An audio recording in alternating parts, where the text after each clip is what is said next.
servir como presença. Bom, espero que vocês tenham aproveitado aí o feriado, né? Muita gente já está começando a viajar, graças a Deus a situação está melhorando, né? O número de mortos, de contaminados, porque essa pandemia está diminuindo bastante. Tem gente que andou postando aí que países, muitos países, principalmente os países europeus, lá estão tendo uma volta da contaminação muito grande, o que é verdade. Até com uma contaminação mais forte do que antes. Mas o importante é que não está morrendo mais ninguém lá naqueles países. As pessoas hoje estão pegando Covid e, felizmente, já tem um tratamento, já estão conseguindo tratar essas pessoas. Então, você vai lá você chega doente no hospital hoje e sabem tratar as pessoas. Tá? Então, o número de mortos diminuiu bastante. A Austrália foi um país que teve uma segunda onda muito forte. Hoje, a França, a Itália, você olha os dados deles, a contaminação está crescendo muito. Estranho, né? Bom, estranho não, né? Porque começa o frio, né? Agora acabou o calor forte lá. Aqui nós vamos começar a primavera, ela vai começar o outono, né? É a história de todos. Então, no inverno essa contaminação é mais forte, porque vírus nenhum gosta de sol, né? Gosta de calor. Enquanto a gente está saindo dessa. Não dá para brincar, é bom tomar os cuidados que a gente tem que tomar, mas temos aí que celebrar. A grande maioria de nós ainda está por aí. Então vamos fazer o seguinte, vamos para a aula, quem chegar chegou, quem já chegou, chegou, quem não chegou, chega depois. Nós vamos então vamos voltar para lá para o começo da aula, né? Começo, na verdade, a gente... Então, vocês estão vendo aí, né? Movimentos oscilatórios, né? Ok? Então, a gente trabalhou muito com essa ideia do sistema massa-mola. Massa-mola como oscilação. Entendendo que a mola está respondendo para nós de forma linear. Linear. E a gente tentou explicar mais ou menos o que é essa força que acontece na mola, que é o fato das moléculas que compõem a mola quererem voltar para a posição de equilíbrio, onde elas se sentem melhor. O arranjo para esse metal, todos os metais têm um arranjo periódico, alguns de uma forma cúbica, outras de uma forma triangular, outros de outra forma, mas eles se sentem bem nessa disposição, a disposição de mínima energia, onde eles ficam em equilíbrio. Quando a gente tira eles do equilíbrio, na forma de uma mola puxando eles querem voltar para essa posição de equilíbrio. Ora, a gente não tem a forma exata de como isso acontece, a menos que a gente calcule especificamente para aquele material, que levaria um trabalho enorme. Né? Mas em primeira aproximação, a gente faz isso daí dizendo que é uma força linear. Ou, na verdade, a gente não fala mais de força, a gente prefere falar de energia potencial. E você já sabe que em vez de energia potencial, a gente fala de potencial. Então, o potencial, aí, ele é parabólico. É o primeiro termo de aproximação de um potencial que dá uma força diferente de zero. Então, a força a gente não sabe quem que é, mas a gente pode expandir em série de Taylor. Né? Então, a força que acontece é um primeiro termo constante mais um termo proporcional a x. Mais um termo proporcional a x ao quadrado, x ao cubo, onde x é o deslocamento que você tem fora da posição de equilíbrio. Como ele é pequeno, a gente joga fora todos os outros termos. E isso dá origem ao que se chama o oscilador harmônico. O harmônico vem dessa expansão que a gente faz considerando só um termo na minha força. Força, então, fica do tipo menos kx. Por que isso é harmônico? Por que leva o nome de harmônico? Na verdade, então, porque, como eu falei, a gente prefere falar de energia. E a gente lembra que a energia, que é a variação do trabalho, trabalho integral de força vezes distância, então energia é aquela derivada que a gente tinha, chamada derivada direcional. De novo, tá? Deixa eu apagar aqui. A força, porque a integral da força é o trabalho. Então, o trabalho é a variação da energia. Então, a força aqui, que é um vetor, ela é menos a derivada direcional da energia. Pronto. Se é em uma dimensão só, como a gente está escrevendo aqui, não preciso mais nem colocar o vetor, né? Não tem diferença disso daqui, porque é só uma direção, então fica só na questão do sinal. Então, F é menos, e essa derivada direcional em uma direção é dx, ddx da energia. Ora, se essa força aqui é desse jeito, é porque o menos aqui vai cancelar, você integra e o potencial dá kx ao quadrado sobre 2. Então, essa é a energia potencial harmônica. Por que x ao quadrado? O harmônica porque o x é ao quadrado. Então, o sistema massa-mola é essa primeira aproximação aí. A gente disse que vai valer para o pêndulo também. Eu vou, então, hoje a gente vai estudar um pouco o pêndulo. E tudo isso porque a gente chega naquela equação chamada equação de Euler. Né? A gente vai ver para o pêndulo composto também. Não vou ver o pêndulo duplo em termos de equação, não importa para nós daqui, porque a gente faz um, faz o outro ali. Tá? Então, o que a gente tinha era que para esse sistema chegamos na equação de Euler, que está aqui. Derivada dessa força. Pronto, a equação de Euler está aqui. Onde a gente não usa mais a constante da mola, a gente prefere chamar isso daqui de ômega 2. Deixa eu ver se tem alguém querendo entrar.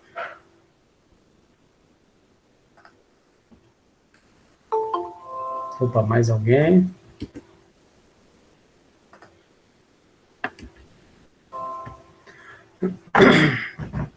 Então, a gente a gente tinha que falar da constante da mola, tinha que falar da massa envolvida. Tira essas duas coisas aqui e escreve ômega 2, que é a frequência com que a mola vibra.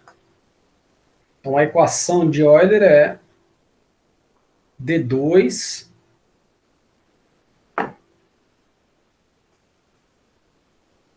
dx2 mais ômega 2.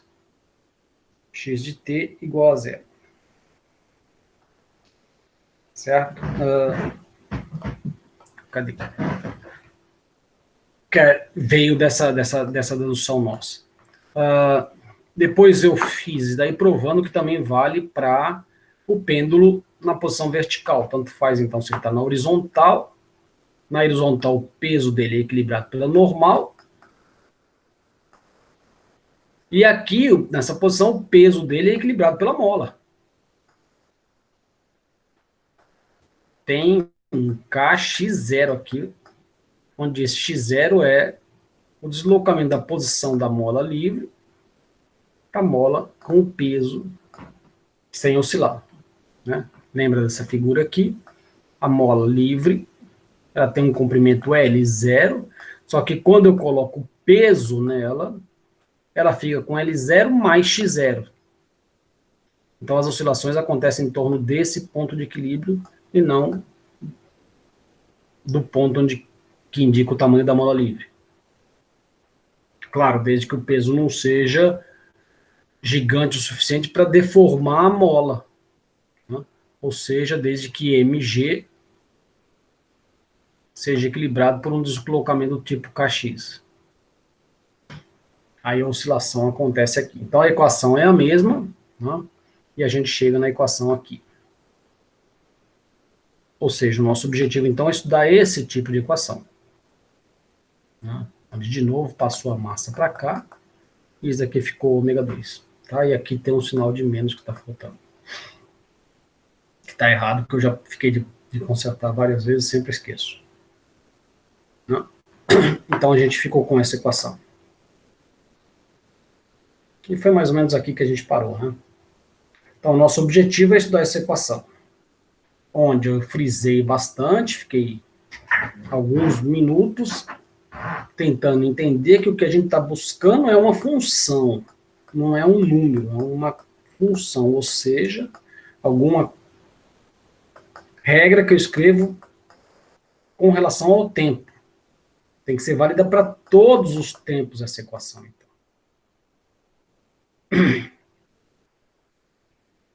Então, nesse caso aqui, eu pego uma função, derivo duas vezes e obtenho ela mesma, o sinal contrário, né? Porque se eu passar para cá, essa equação eu posso olhar ela de outro jeito, d2x dt2. Então, uma equação diferencial, você já olha, já sabe que a variável é o tempo aqui. É igual a menos ômega 2 x de t, né? Claro, x de t, e aqui é x de t também. Então, essa é uma função que eu derivo ela duas vezes e obtenho ela mesma. É bem mais fácil de resolver, a gente consegue resolver essa equação. Se por um azar da vida eu tivesse uma equação muito parecida com essa, mas tivesse, por exemplo, d2x dt2 mais ômega 2 vezes t vezes x de t, vixe Maria, igual a zero, aí a nossa solução já não serviria, já não seria tão trivial assim. Tão simples, não tem nada trivial nisso aqui, tão simples como eu vou apresentar. Uma vez que eu encontrei a solução desse sistema aqui, dessa equação, se lá na frente eu encontrar uma outra equação diferencial, D2, D, S2, então essa é a minha variável. A minha função é f, então f é um f de s que eu estou procurando. Mais ρ ao quadrado vezes f de s igual a zero, a solução é idêntica. Essa função, essa equação diferencial, aqui que eu escrevi, leva para a mesma solução que essa. Muda de t para s, muda de x para f, muda de ômega para ρ, mas não importa. Ah, e se em vez de ρ aqui o camarada tivesse chego aqui com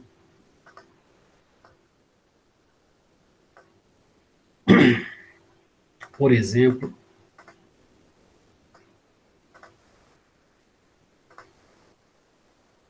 ao invés de ρ aqui, se ele tivesse chegado aqui com alfa ao cubo.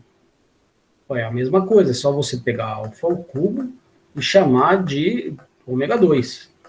Troca, resolve, lá no final das contas você coloca que o ômega é, na verdade, raiz de alfa 3. O que importa é que a forma dela tem que ser idêntica. Então a equação diferencial é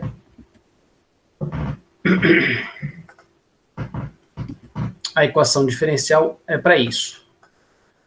Ela tem que ter um sentido, a equação diferencial, que ela está descrevendo alguma coisa. No nosso caso, é do sistema que está oscilando lá. Pode ser que alguém está estudando, por exemplo, a quantidade de pássaro que passa no Pantanal e que tem a cauda azul. Chega numa equação desse tipo, com relação à posição, com relação ao tempo. Pronto. Então, o problema da engenharia, da física, das ciências exatas, é conseguir uma equação. Uma equação é esse tipo de coisa. É uma equação diferencial, sempre. Então, nós vamos estudar essa equação, certo? Nós vamos estudar essa equação. E essa equação é para esse sistema. Pronto. Bom, só alguns detalhes, então. Meu curso não é um curso de equação diferencial, mas eu preciso dar algumas dicas. Primeiro, equação diferencial é um curso de pelo menos um ano. Talvez vocês vão fazer uns 6 meses de equação diferencial aí num dos cursos de cálculo de vocês. Para quem for precisar de equação mais avançada, depois vai ter que estudar sozinho, vai ter que fazer um curso mais avançado. Né? Mas existem métodos de resolver equação diferencial. E antigamente, como não tinha acesso tão fácil a computadores, eram métodos numéricos que podiam ser feitos manualmente. Hoje em dia a gente pega um método numérico, coloca no computador, o computador que se vira de fazer as contas. São muitos cálculos, o problema é dele. Né? Mas tem formas de fazer isso daqui. Claro que quando a gente pode fazer analítico é muito melhor. Mas algumas características são importantes. Primeiro, uma equação diferencial de segundo grau, ela é de segundo grau porque é dada pelo grau máximo da derivada. Então, segundo grau significa que é o maior grau de derivada envolvida. Se é segundo grau, ela tem duas soluções independentes. Então, são duas funções. Se for uma equação de terceiro grau, são três funções, três soluções. Quarto grau, quatro funções. Independentes. Independentes. Nossa, é difícil escrever com esse mouse aqui. E também tem outra questão. Também tem duas chamadas condições. O nome certo é condições de contorno. O nome até agora que a gente usava são condições iniciais. É a mesma coisa, só que quando a gente é mais principiante, a gente chama de condições iniciais, porque a gente entende que são duas condições que eu preciso saber para resolver o problema de ordem exata. Logo, logo vai ficar um exemplo aí, a gente vai ver. Mas o certo é dizer que são duas condições de contorno. Se fosse terceiro grau, três soluções, três condições de contorno. Primeiro grau, uma solução, uma condição de contorno. Uma equação de primeiro grau bem óbvia é aquela que a gente escreve, que a aceleração é dv/dt. Na verdade, isso daqui é definição de aceleração. Variação da velocidade em função do tempo. Ora, essa é uma equação diferencial bem fácil de resolver, porque eu consigo fazer uma integral. Uma solução de uma equação diferencial é sempre a integração dela. Às vezes não é fácil integrar essa daqui, eu não consigo integrar essa daqui, né?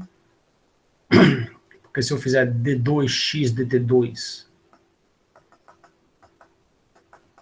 lá igual menos ômega 2x, bom, eu não, como que eu vou integrar isso daqui? Se eu integrar isso daqui com relação a x, fica aqui, não fica uma integral que eu consigo fazer muito fácil, né? Se eu integrar com relação aqui a x, parece que fica fácil, mas aqui fica impossível. Se eu puser o tempo aqui, eu não sei a solução. Então, a questão é como fazer essa integral. Nesse caso aqui, o v é integral de a dt. Se alguém chega para mim e fala, ó, o a é uma constante, então ele sai aqui da integral. E aí fica fácil. V é a integral de dt, então v é a vezes t mais uma constante.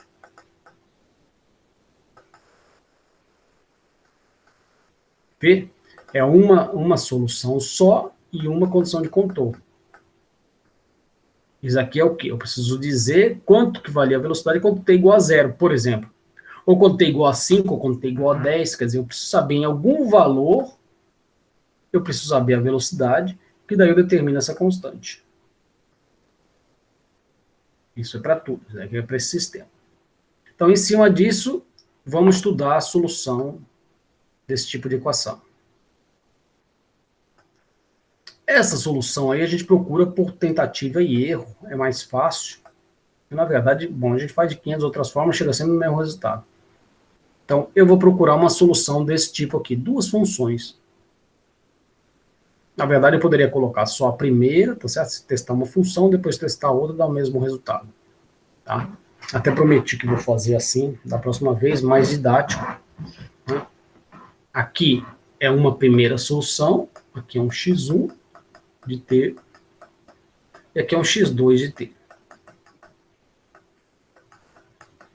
Seno e cosseno são duas funções independentes.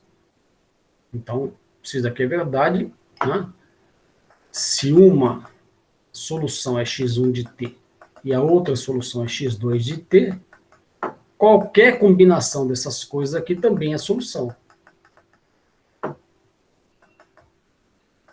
Por quê? Porque essa combinação não é independente, ela é dependente dessas outras duas aqui. Então, você obtém outras funções aqui, mas que são dependentes dessas duas. Essas duas são independentes. Essa daqui, eu não consigo escrever como função dessa. Pronto. Aqui, na verdade, eu vou colocar, não esse ômegazinho aqui, mas vou colocar um ômegazão aqui. E hoje de manhã, quando eu dei a aula, eu vi que era melhor colocar o ômegazão aqui para a gente entender. Logo, logo vai fazer sentido para nós. E aí, eu vou fazer o seguinte, vou derivar isso daqui. Derivar com relação ao tempo, porque essa é a variável. Então, derivar com relação ao tempo. Ora, quando eu derivo isso daqui, né, que eu estou calculando x ponto, então, derivar essa primeira parte é manter o b, derivar o seno, que é um cosseno de ômega t. Quando você deriva o seno, você tem o cosseno com sinal positivo, vezes a derivada do que está aqui dentro. A derivada do que está aqui dentro, que é a derivada de ômega t com relação ao tempo. Ora, essa derivada aqui é só o ômega grande, né? Está aqui. E está aqui. Então, a derivada desse primeiro termo é isso. A derivada do segundo termo é a mesma coisa. O A é constante, a derivada do cosseno é o seno, com o sinal contrário. Quando eu derivo o cosseno, troca o sinal. Né? O cosseno está aqui assim. Quando eu derivo ele começa a ficar negativo, então ele dá um menos seno. Menos seno. E a derivada do que está aqui dentro é só o ômega que está lá. Então, essa é a primeira derivada. Se eu derivar isso de novo, eu fico com o que é o x2 pontos lá, que é isso daqui. De novo, fica b ômega já estava lá, b ômega já estava lá. Você deriva isso daqui, me dá menos seno de ômega t, vezes o ômega aqui fora. Já tinha um ômega lá, ficou ômega ao quadrado, né, com menos agora. E essa daqui, quando você deriva aqui, me dá o cosseno de ômega t, e a derivada do que está lá dentro é um ômega que está ali fora. Então, esse daqui junta com esse, forma esse,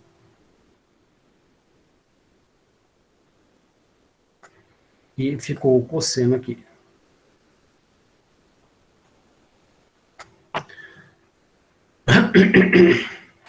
Então, essa segunda derivada me deu menos b ômega 2 vezes o seno, menos a ômega 2 vezes o cosseno. Então, se eu colocar o ômega 2 em evidência,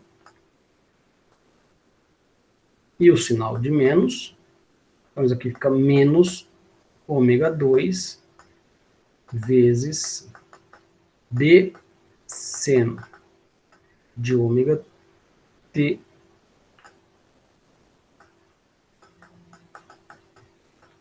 mais a cosseno de ômega grande t.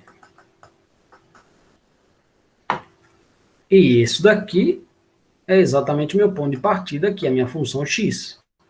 Então, isso aqui é menos ômega 2 vezes o x de t.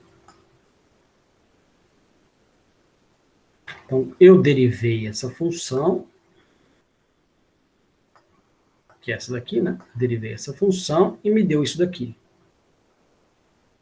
Ora, agora eu volto na minha equação diferencial lá. Minha equação diferencial, eu derivo duas vezes ela, que me resulta nisso, menos ômega 2 x de t, foi isso que ela resultou, mais ômega 2 x de t igual a zero. Ou seja, passando isso daqui para lá, fica ômega 2 x de t igual ômega 2 grande x de t. E aqui eu posso cortar esse com esse, porque são iguais. Então, para qualquer tempo, tá vendo? Sumiu o tempo. E isso daqui é verdade quando o quê? Quando o ômega grande foi igual ao ômega pequeno. Então, a minha solução é exatamente, deixa eu pôr aqui agora em amarelo aqui, o grande, marcar. Se eu tiver essa função aqui com ômega aqui, isso aqui é a solução do meu problema. Com as duas funções linearmente independentes, ou seja, se eu tivesse feito só com uma ou só com outra, daria certo também, certinho, e com a minha condição inicial, as duas que eu preciso saber.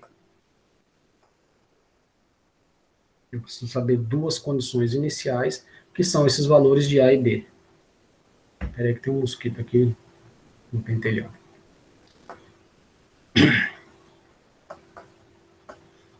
Ou seja, na verdade, então, vou apagar tudo isso daqui, só para limpar e para eu poder continuar falando aqui nessa transparência mesmo. Ou seja, então essa daqui é a minha solução. Só que essa daqui é uma solução geral. Na verdade, A cosseno de ômega t mais B seno de ômega t, que é isso que está aqui,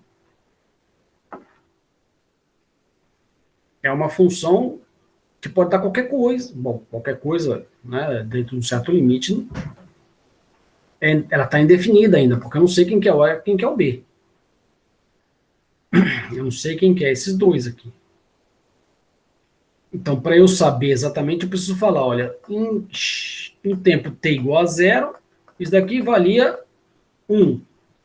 E no tempo t igual a 10, isso daqui valia menos 1, por exemplo.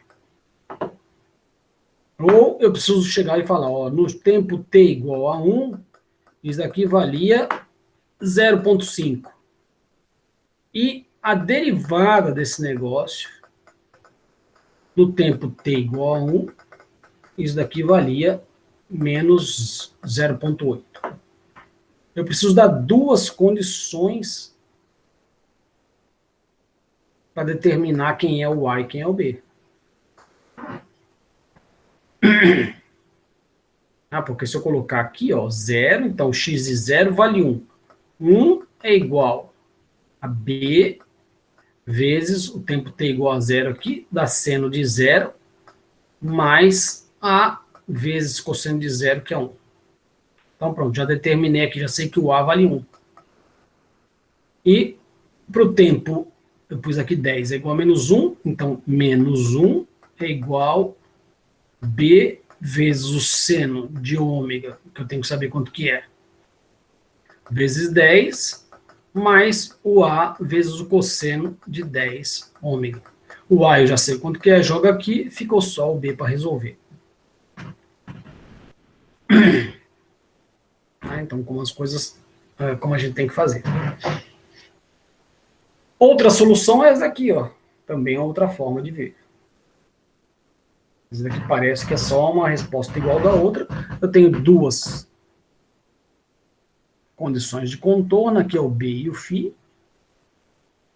E o processo é o mesmo, se você for ver. Quando eu fizer a primeira derivada, eu tenho B cosseno, derivando da B vezes seno com sinal contrário, e a derivada que está aqui dentro, a derivada que está aqui dentro é só o ômega. Se eu derivar de novo, ficou menos B ômega, quando deriva o seno dá o cosseno, agora positivo, né? E a derivada do que está aqui dentro só sai um ômega a mais, então fica menos B ômega 2. Então o ômega 2 aqui em evidência, ficou B cosseno de ômega t, B cosseno de ômega t mais φ é isso aqui. Então é a mesma coisa.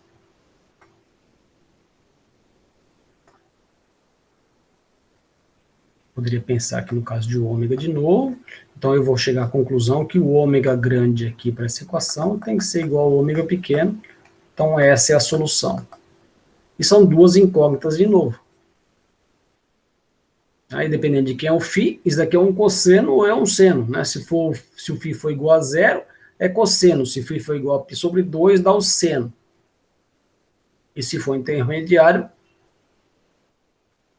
é um seno mais um cosseno desse jeito. Então, é uma outra forma de escrever aquela solução lá. Então, a solução da nossa equação é vou deixar do jeito da última transparência. A solução da nossa equação é do tipo, aqui, para essa folha aqui, ao invés de A, de B, eu pus A, lá estava B, né? A cosseno de ômega t mais, ao invés de φ, chamou de θ zero. Aqui, pronto. Quando deriva da essa velocidade e quando deriva da essa aceleração. Menos ômega 2 a cosseno de ômega t mais φ zero. Né? A aceleração, então, é menos ômega 2 vezes a vezes cosseno de ômega t mais θ zero. Se eu plotar essas funções, né, aqui dá o x de t, ó, x de t é essa em azul, o v de t é essa em rosa, o violeta, tanto faz, e o a é essa daqui, em salmão. E eu, para saber se ela está saindo daqui ou não, só dependo das condições de contorno. Então, nesse caso aqui, você vê aqui no eixo, então, aqui é o não está marcado, que é o eixo, porque estão as três representadas, ou é x, ou é a velocidade, ou é a aceleração, e aqui é o tempo. Então, a aceleração, a velocidade está aqui, ó, 1, 2, 3, então, praticamente 3, né? Vamos pôr 2,9, sei lá. Então, eu estou me dizendo que para t igual a zero, deixa eu pôr a canetinha, porque essa aqui escreve muito grosso. Para t igual a zero, o x de zero, x de t igual a zero, vale esse valor aqui, ó, 2,9. Você vê que isso daqui não define de uma forma unívoca a função. Por quê? Porque o 2,9 está aqui nesse valor da azul, ó. Esse valor da azul é o mesmo desse, né? Aquela começou a se repetir, ó. Mas também está aqui.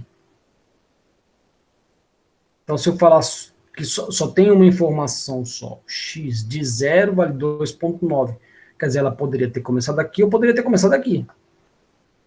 Ao invés dela estar descendo para cá, ela poderia estar com o eixo bem aqui, ó. Vamos imaginar o eixo bem aqui. Ela poderia estar subindo assim.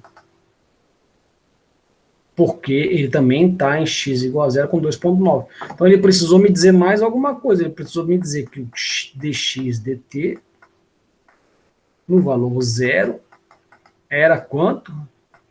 É esse valor aqui, ó. 1,5 negativo. Pronto, aí agora ficou definido, porque então ela está saindo ou desse ponto, mas com a derivada negativa. Então tem que ser esse daqui. Porque aqui é que tem a derivada negativa, aqui tem a derivada positiva. Pronto, então a função é essa daqui. Aí fixou quem é o A e quem é o θ zero.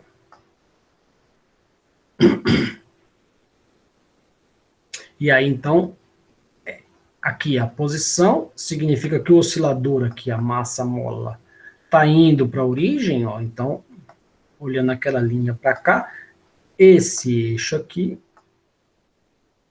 é, então, essa linha aqui. Agora eu estou vendo, não em função do tempo, mas estou olhando aqui para o espaço aqui. Aqui é o zero. Então, ele estava nessa posição, perto do máximo dele, e estava vindo para cá. Está vendo? Está indo para a origem. vai chegar até o ponto extremo lá do outro lado, que são 3 unidades. Vai chegar até aqui. Quando chega aqui, ele volta para lá. E é esse intervalo, é esse ponto que chegou aqui. E aí ele faz isso.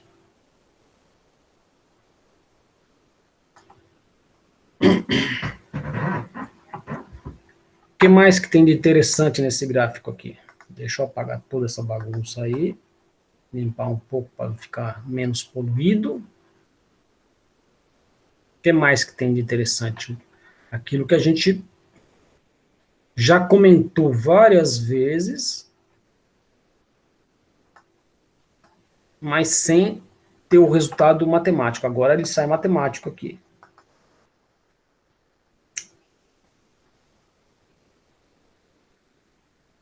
Agora ele sai matemático aqui.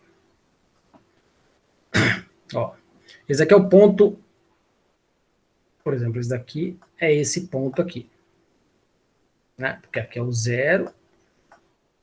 Então o x é positivo para cá. Então esse daqui é o ponto mais negativo que tem, é esse daqui. Nesse ponto mais negativo, o que acontece quando ela chega lá? Ela volta. A velocidade é zero. Ora, a velocidade é zero lá. Que é o roxo. Quando ele está no ponto mais positivo possível, extremo, que é isso daqui, mais positivo, a velocidade é zero de novo. Então, nas extremidades ele sempre para, né? Claro, porque ele está vindo para cá, ele para, e aí tem que voltar para lá, tem que ir para outra direção. Quando ele chega aqui, ele para e tem que voltar para outra direção. Então, nas extremidades, a velocidade é zero. E a aceleração? O que acontece com a aceleração? A aceleração é a máxima possível na extremidade. O valor máximo da aceleração com o sinal contrário. E por que a aceleração é máxima? Porque a velocidade aqui estava vindo para cá. Ó. E um instante antes ela está para lá, para cá. E um instante depois ela está para lá. Então é onde ela mudou o máximo possível realmente, porque ela mudou de sinal, inclusive, né? A velocidade aqui mudou de sinal. Então a variação na aceleração é a máxima possível. E é nesses pontos aqui. Então, e a aceleração aqui é para lá. Porque está diminuindo a velocidade, ou seja, tem uma aceleração para lá. Aí depois a velocidade começou a aumentar para lá, então a aceleração é para lá. Até o ponto onde ele corta na origem. Na origem, quando o sistema passa pela origem, que é a curva azul, que é esse ponto aqui, a aceleração também é zero. E a velocidade é a máxima possível. Ou seja, matematicamente saiu tudo aquilo que a gente falou. Tudo aquilo que a gente estava falando. Tá? E aí, isso me leva a querer calcular, então, a questão da energia envolvida no sistema harmônico simples. A energia é porque a gente tem uma massa. Se eu não tenho a massa aqui, eu tenho o potencial. A energia potencial eu tenho porque eu sei o valor da massa. Então, isso daqui eu estou só frisando para lembrar o que a gente já disse lá na gravitação, que vale sempre. Tá? A energia, eu sei o valor da massa. Se eu não sei o valor da massa, eu sei o potencial. E energia, a gente acabou de ver, a energia potencial, então lá, sai pela integral de f ds, que é igual ao trabalho, e deu kx² sobre 2. E a energia cinética é mv² sobre 2. Energia cinética, algumas pessoas escrevem como K maiúsculo, tá certo? Eu posso escrever aqui K do inglês kinetic, né? O kinetic energy. Então, vamos pôr um Kzinho aqui, mv² sobre 2. Ora, o V a gente tem. Né? O V é essa expressão aqui, ó. Então, eu elevar isso daqui ao quadrado. Elevar ao quadrado é A ao quadrado, ômega 2, seno ao quadrado. A ao quadrado meio de m está aqui, ó, meio de m a gente guarda. Quando eu levar ao quadrado, vai dar a ao quadrado e vai dar um seno ao quadrado. Tá? Então fica meio de m, que estava lá, vezes o ômega, está aqui, que ficou ao quadrado, a ao quadrado, seno ao quadrado. Daquele negócio todo. Ora, a gente definiu o ômega 2 igual a K sobre M. Então, se eu substituir aqui, ó, K sobre M, o M vai embora. Então, ficou meio de K vezes A2 vezes seno ao quadrado. Deixa eu... Então, ficou...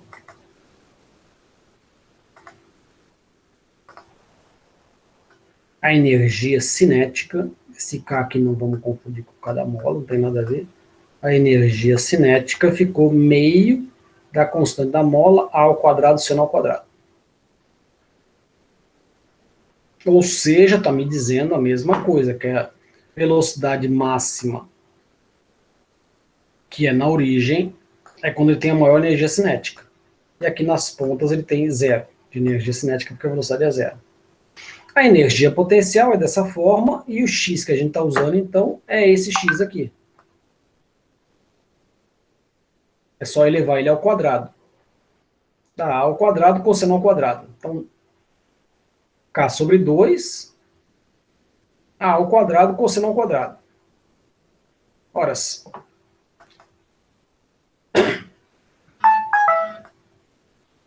eu somar as duas, que é a energia mecânica, vamos pôr aqui como energia mecânica, é a energia cinética mais a energia potencial, isso aqui a gente sabe, inclusive, tem que se conservar, né? Se não for dissipativo, se o sistema não é dissipativo, só não tem um atrito para dissipar isso daí, ou se não tem alguém empurrando para aumentar essa energia, isso se conserva. Vamos ver se é verdade. Então, eu somar isso com isso, meio de K2, meio de K2 eu ponho em evidência, meio de K2, e aí me dá seno ao quadrado de alguma coisa, mais cosseno ao quadrado de alguma coisa. Seno ao quadrado de alguma coisa, qualquer que seja, mais cosseno ao quadrado de alguma coisa, se for a mesma coisa, isso aqui dá 1. Então, a energia mecânica, que é a soma das duas, fica uma constante, que depende só da amplitude que você deu para o sistema. Então, você pega a tua massa mola lá, que está na posição de equilíbrio, tira ela do equilíbrio, põe nessa posição A, que vai ser a amplitude, né? O A é isso daqui, ó. É esse valor aqui. Aqui é menos A, né? Aqui é menos A. Então, a amplitude é o máximo aqui. A energia mecânica depende só do ponto que você pôs aqui. Quando você puxou aqui, ficou segurando, só tem energia potencial. A hora que você solta, ele começa a ganhar velocidade, vai perdendo energia potencial. No equivalente da origem aqui, ele só tem energia cinética, não tem mais potencial, né? Porque o potencial em x igual a zero é zero. E vai se comprimir aqui, vai chegar na posição menos A. E menos A ele não tem velocidade, então não tem energia cinética, só tem potencial de novo. Ou seja, graficamente é isso daqui. Ó. Tá? Você esticou ele até essa posição. Por exemplo, aqui. Né? Aqui ele está na posição, sei lá, 1, tá certo? Está no equivalente disso aqui. Então, aqui nesse momento, ele tem as duas coisas. Ele tem cinética e potencial. Vê que uma foto dessa não pode me dizer se ele está para lá ou se ele está para cá. né? Nesse tempo, eu falo, ele está nessa posição. Para eu definir ele certinho, eu preciso de mais uma coisa. Eu preciso dizer, olha, ele vai estar encaminhando para a direita, vai estar encaminhando para a esquerda. Ou seja, eu preciso de uma foto um instante depois também. Nesse momento aqui, eu não sei para onde que ele está indo, só sei onde que ele está. O que importa é que a energia mecânica é a mesma, sempre. Porque nesse ponto ele vai ter essa energia potencial e essa energia cinética. E a soma das duas me dá esse valor. Quando ele está aqui na extremidade, ó, a energia cinética é zero. Por quê? Porque a energia cinética lá é meio de Ka2 vezes o seno ao quadrado de ômega t, mais o φ. Então, para esse caso aqui, quando ele chegou aqui, esse termo aqui deu zero.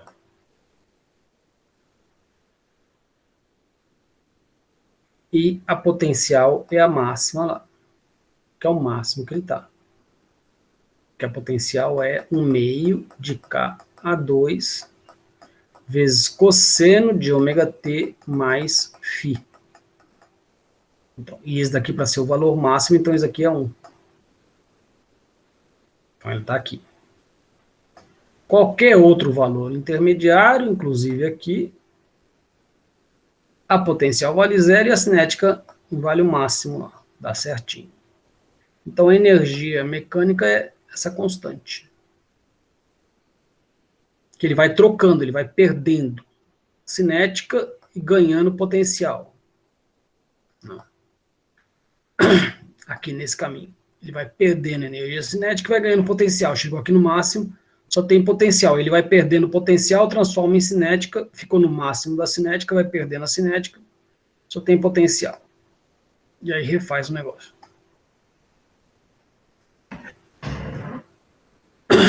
Então essa nossa equaçãozinha aqui me diz que a energia cinética mais potencial é desse jeito aqui.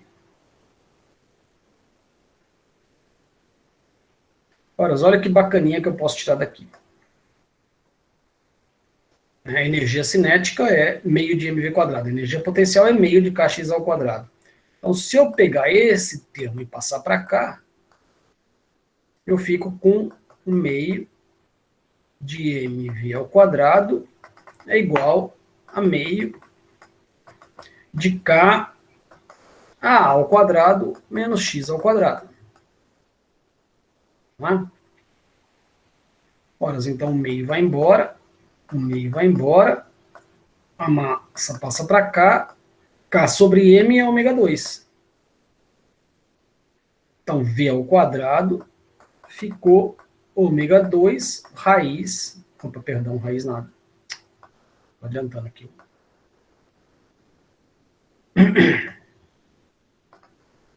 Vezes A2 menos X2. Ficou parecendo um delta aqui, deixa eu tentar consertar.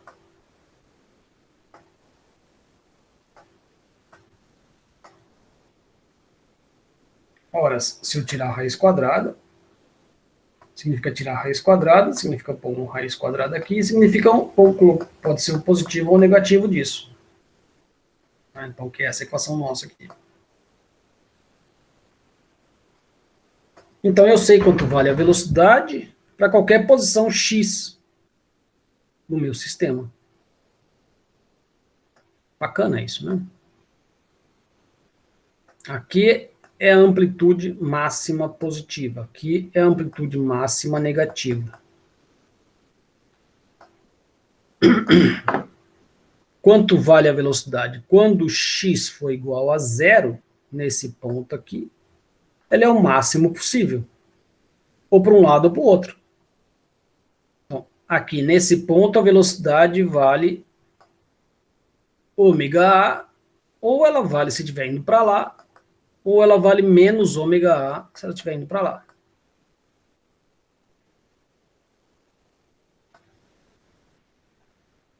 Quando o x for igual a que é essa posição aqui, que é o x, né? Quando o x está aqui, ó, quanto vale a velocidade? Vale zero. Quando o x for igual a menos a, quanto vale a velocidade? Vale zero. Então, eu sei em qualquer valor quanto vale a velocidade. Tendo sempre a possibilidade de dois sinais. Né? Se eu falar x na metade aqui, ó, x em meio a sobre 2 aqui. Quanto vale a sobre 2? Vamos fazer essa conta. Então, dá v igual mais ou menos ômega vezes a raiz de A2 menos A2 sobre 4. Ora, quem tinha 1 e perdeu 1/4 ficou com 3/4. Então, isso aqui vale mais ou menos ômega A vezes raiz de 3 sobre 2. Então, nessa posição aqui, ela pode valer a raiz de 3 sobre 2, que é menor do que aquele valor lá. Né? Raiz de 3 sobre 2 é 1,8 dividido por 2. Então, é 0,9 alguma coisa. Perto de 0,9. Então, podendo ser positiva ou negativa. Ah, legal isso aqui. Então, só olhando para a posição, a gente sabe qual é a velocidade dele em qualquer lugar. Né? Para avançar um pouquinho isso aqui, sair um pouco dessas equações agora, vamos ver se por que um movimento circular uniforme parece um movimento harmônico. Não é a questão que eu falei lá, por que eu uni essas duas coisas? Tem o Sol aqui e tem a Terra fazendo esse movimento em torno dele. Tem um período que ela demora para fazer isso daqui. Né? Que a gente chama, no nosso caso aqui, de um ano. O tempo que a Terra demora para dar a volta em torno do Sol é de um ano. Isso é um período. O período é o inverso da frequência. A frequência é quantas voltas ele deu por segundo, por mês, por século, né? Quantas vezes aconteceu aquilo numa unidade de tempo. Em geral, a frequência é medida em hertz, porque significa 1 sobre segundo. O hertz é segundo a menos 1, ou 1 sobre segundo. Só que aqui eu tenho um movimento que está acontecendo em duas dimensões, porque se ele é circular, eu tenho o x e tenho o y. E a gente está vendo agora um movimento harmônico simples em uma dimensão só. Como que eu relaciono essas duas coisas? Eu pus uma foto aqui de um... Não sei se vocês sabem o que é isso daqui, né? Minha mãe era costureira, então usava muitas daqui, inclusive parece muito que era dela, porque era dessa marca, Singer. É uma máquina de costura antiga, movida a feijão. O motor dessa máquina era feijão. A pessoa tinha que comer feijão para ficar pedalando aqui. A pessoa fazia uma força aqui para baixo, dava um torque, e aí esse negócio ia para baixo e subia, e depois a pessoa pisava de novo, e assim vai, então fazia esse movimento. O movimento que eu tenho lá no pedal é esse daqui. Então, para todos os efeitos, é um oscilador harmônico. Ele vai e volta com o máximo de amplitude aqui, dentro de um período. Para ele ser harmônico, ele tem que fazer essa parábola perfeita aí. Se ele faz uma parábola perfeita ou não, é outra história, não importa. Ele é um movimento periódico aqui. Para nós, é harmônico. Bom. Ora, só esse negócio fazendo esse movimento, ele levava, empurrava e trazia para baixo essa haste ligada através de uma rolemã nesse mecanismo aqui, nessa. Então, isso daqui, quando está subindo, empurrava para lá, e depois, quando estava descendo, ia para baixo. Então, pronto, a roda fazia um movimento circular aqui. O teu movimento linear fazia um movimento circular aqui, que era transmitido por uma correia, que não está aqui em cima agora, para a máquina de costura. Então, a correia fazia o movimento aqui, ligada lá numa outra roda da máquina, que estava aqui dentro, e que transportava para a agulha esse movimento. Então, o seu pé fazendo isso daqui, fazia a agulha fazer isso daqui. Como essa roda aqui é muito maior do que essa outra que estava aqui, então, enquanto essa daqui dava uma volta, essa daqui dava 10, ou seja, você fazia de um movimento do seu pedal aqui, esse daqui era 1 para 1, né? Você faz aqui porque tem uma ligação sólida aqui. Então, esse daqui fazia a agulha aí mais rápida do que esse outro movimento aqui. E aí a agulha ficava fazendo isso daqui e você empurrava o tecido, então ele ficava costurado. Bom, hoje em dia quem faz esse movimento aqui é um motor elétrico. Muitas pessoas ainda têm uma máquina de costura manual dessa. Tá? Então tem uma relação aí que a gente vai chegar numa expressão matemática dela, mas o importante é entender que ela existe. Então veja bem, se isso daqui é, por exemplo, o meu planeta lá, em torno do Sol, ou a Lua em torno da Terra, que está fazendo esse movimento circular, e eu tiver uma projeção aqui, essa lâmpada aqui é para representar como se eu tivesse raios aqui paralelos. É claro que a lâmpada não tem os raios paralelos, mas é só para exemplificar. Né? Então, eu posso muito bem entender que os raios aqui estão paralelos. Né? Antes que alguém me questionar, mas a lâmpada não tem raios paralelos. Realmente a lâmpada não tem, e não daria muito certo, porque eu preciso da iluminação aqui certinha, tá? Ou seja, vamos pensar que ao invés dessa lâmpada aqui, vou trocar esse desenho depois, vou pôr uma daquelas lâmpadas tubulares lá. O que acontece? O que eu vejo como sombra desse meu objeto aqui? Porque a luz está sendo bloqueada por ele aqui, né? Então esse pedacinho de luz aqui não ultrapassa, ele faz sombra lá embaixo. E a partir do momento que ele vai indo para lá, a sombra aqui vai caminhando. Então ele estava nessa posição aqui, e aí foi indo até chegar naquela posição. E depois ele vai continuar. Então, se eu olhar a sombra que está aqui embaixo, eu vou ver a sombra fazendo isso. Chegando até o máximo aqui, e depois a sombra vai fazer isso.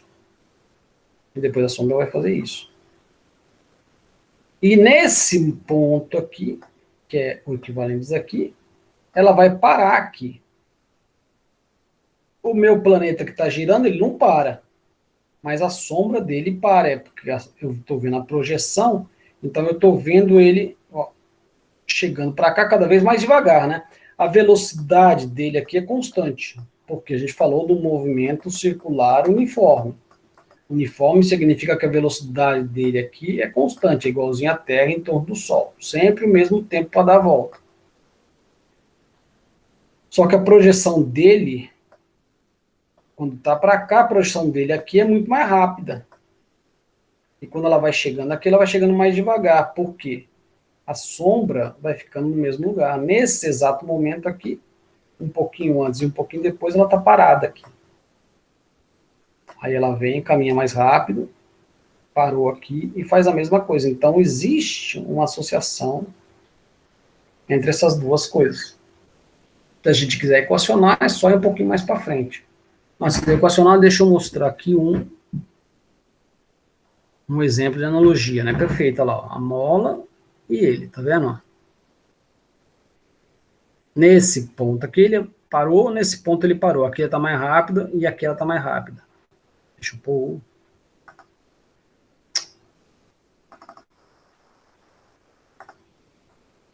Deixa eu pôr o laser aqui.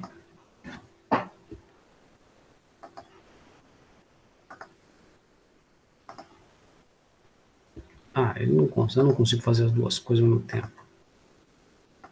Não consigo sim, olha lá. Ó, então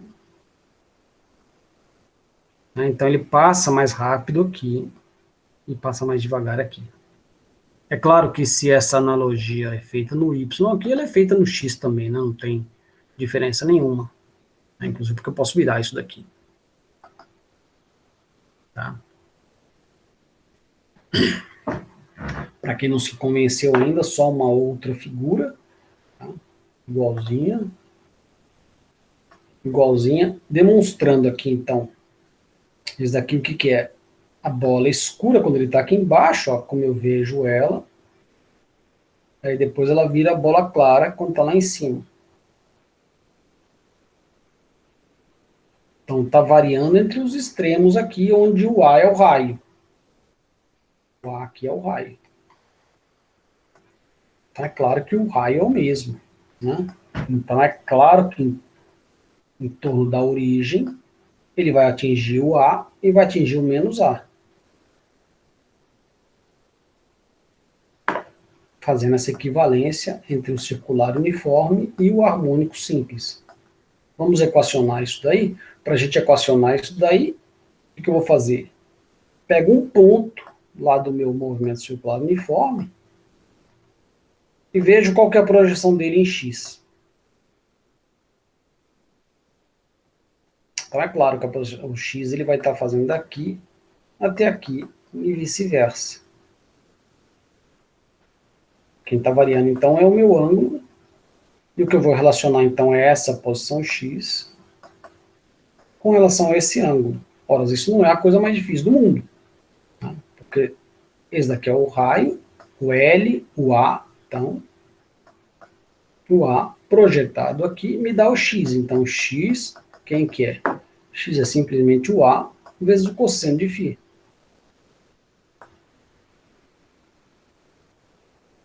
Não é verdade?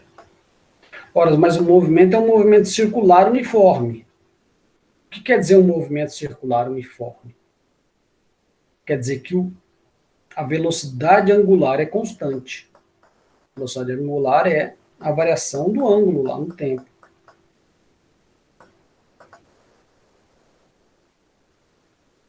Ou seja, se eu passar esse negócio para lá e integrar, dφ é ômega dt.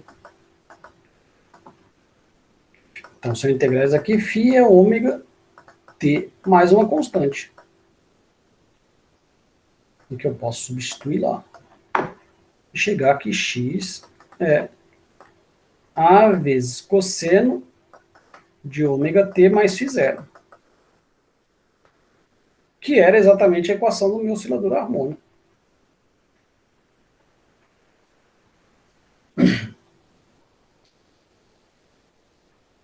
Não é verdade?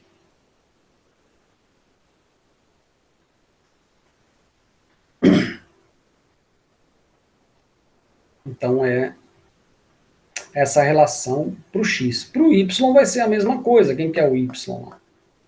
Se o y estiver aqui, o y é simplesmente o r vezes o seno do φ.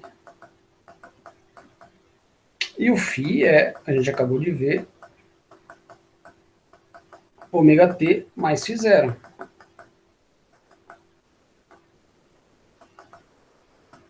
Então são dois osciladores harmônicos que me descrevem um movimento circular. Com dois osciladores harmônicos, tem um movimento circular certinho.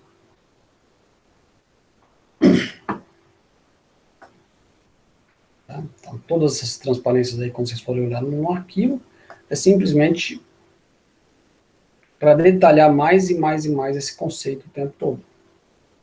A mesma figura, a mesma história, mesma explicação. Esse ponto aqui, esse ponto P', é a projeção desse ponto aqui embaixo. A projeção desse ponto aqui embaixo é x. X é, se é essa projeção, é esse daqui vezes o cosseno desse ângulo. Se a projeção está aqui nesse eixo, então se a projeção é esse tanto aqui, então é o A vezes o seno desse ângulo. Então aqui para baixo é o cosseno e para cá é o seno.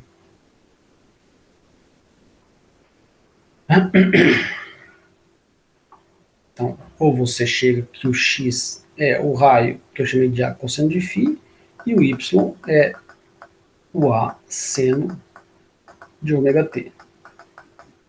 Para o caso em que o φ zero seja igual a zero. Então ele saiu daqui.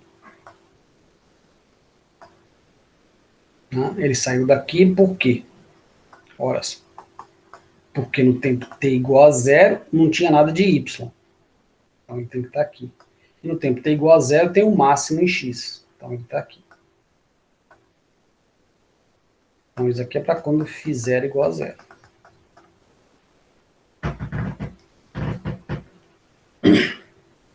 Vale para outros desenhos também, né? Ou qualquer outra representação que você conseguir aí. Ó. Eu tenho um torno aqui, uma plataforma circular girante, está girando aqui, e a bolinha que está aqui está fazendo a projeção lá, ela vai ficar fazendo isso. Para o pêndulo também vale, se eu tiver um pêndulo, então, mas como que eu tenho que observar o pêndulo? Tenho que observar o pêndulo de cima aqui, ó.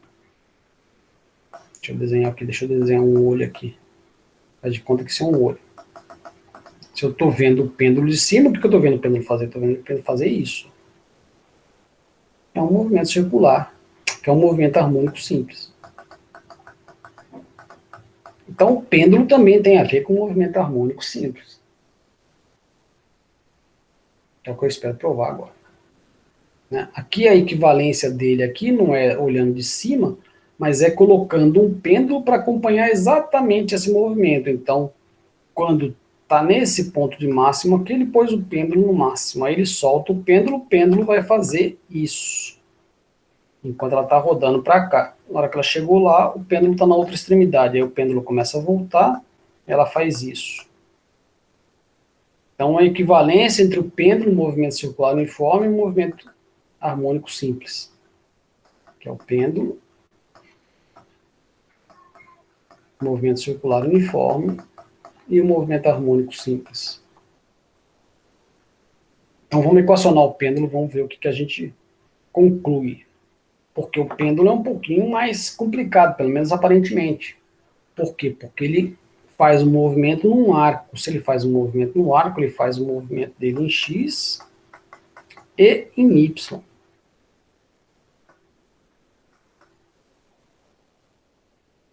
Né? Porque o arco está aqui, está variando o x e está variando o y. Ora, mas o L não está variando, né? Então, se eu fizer uma pequena raciocínio, um pequeno raciocínio, eu vou ver que a única coisa que está variando em uma grandeza só é o alfa, que é o ângulo aqui. Ora, chamo de alfa, teta, φ, não importa, né? Só esse ângulo aqui. Pêndulo é essa situação, onde você tem um fio segurando a bolinha. Só vai oscilar se existir a gravidade.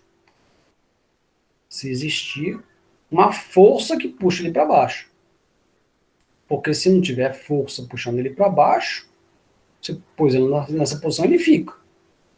Né? Vamos supor que isso daqui estivesse em cima da mesa. Então, estivesse em cima da mesa, vou apagar aqui porque ele não saiu muito reto. Estou em cima da mesa, aqui está em cima da mesa. E aí em cima da mesa eu ponho um barbante e ponho a bolinha ali. O que acontece? A gravidade é para cá e a normal é para lá. Ora, é claro que ele não oscila para lugar nenhum. Então, em cima da mesa, eu rodando, ó, isso aqui é a mesa. E aqui é onde está o barbante prendendo o fio. Se eu puser ele aqui, ele fica aqui. Se eu puser aqui, ele fica aqui. Por quê? Porque a gravidade não exerce nenhuma força ativa aí. A lei de Newton me diz que a somatória das forças é massa vezes aceleração. Isso daqui é zero. Ele não está se movendo nem para cima nem para baixo. Então a gravidade está, nesse caso, equilibrada pela normal. Então não acontece nada. Se eu tiver com barbante preso aqui, a gravidade está nessa direção, como está mostrado aqui. Ó. Então a gravidade atua o tempo todo para cá. Essa bolinha quer ir para o centro da Terra. Ó. Por que ela quer ir para o centro da Terra? Porque a Terra é uma massa muito grande e massa atrai massa. Por que massa atrai massa? Não sei, porque Deus quis. Certo? Me pergunta mais isso que eu não sei. Eu só sei que massa atrai massa. que tem essa gravidade, que a gente sabe até quanto que ela é, né? O valor de G da gravidade era a constante universal G, a massa da Terra, sobre R2, que é o raio da Terra ao quadrado. Ou seja, depende até da distância até o centro. Só que aqui é a superfície da Terra, o centro da Terra está lá para baixo, 6.372 quilômetros, né? 6.372 metros, e a tua casa, que está aqui, onde você está prendendo a altura aqui, tem 10 metros a mais.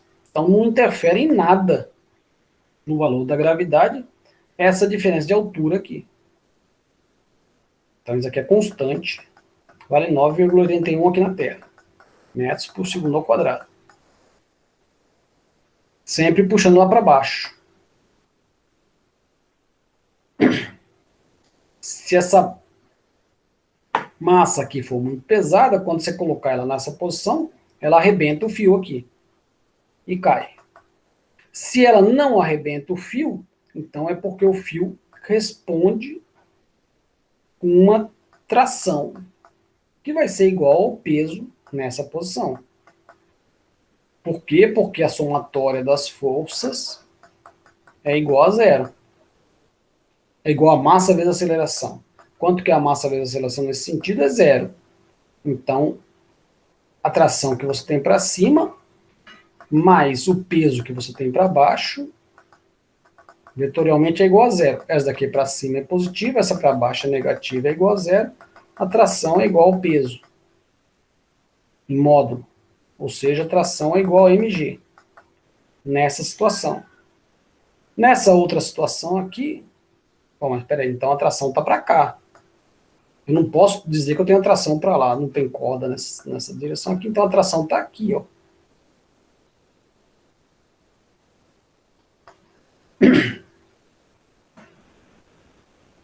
Então eu tenho que equacionar isso agora para essas posições aqui.